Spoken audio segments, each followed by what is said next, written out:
Jusqu'à quelle profondeur la mort de Christ doit-elle pénétrer en nous? Plus profond encore, toujours plus profond.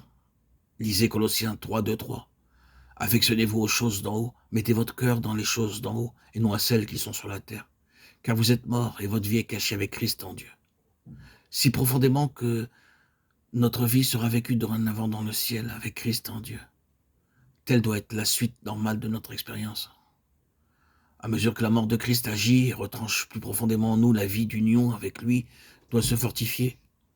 À mesure que le péché cesse de régner sur notre cœur et que l'esclavage du tu dois faire place à l'obéissance de l'amour,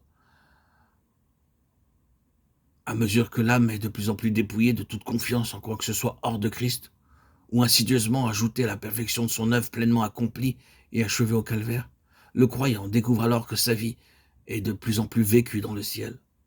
Les choses qui le troublaient descendent à leur vraie place, et il ne paie plus la dîme, de la menthe, de l'ânette et du cubain, Matthieu 23, 23, tout en restant aveugle aux questions vitales qui concernent son salut.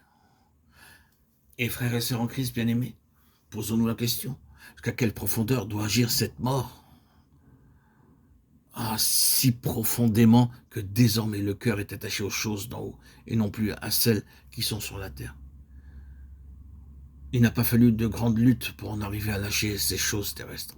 L'œuvre de mort de la croix les a retranchées de telle façon qu'elles, aussi soumises à la volonté de Dieu, sont en quelque sorte tombées. Elles ont simplement été mises à leur vraie place.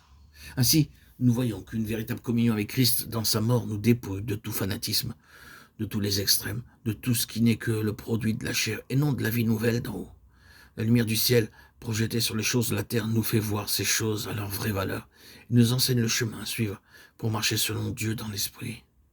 Quand un homme meurt, physiquement parlant, il doit abandonner ses possessions, si grandes soient-elles. Essayez de vous représenter cet homme venant vivre à nouveau sur la terre.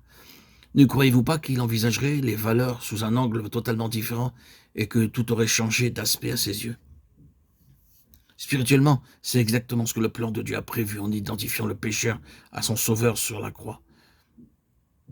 La mort de Christ, appropriée aux croyants, le sépare des choses terrestres, si bien qu'il vit désormais comme quelqu'un qui a sa demeure dans le ciel.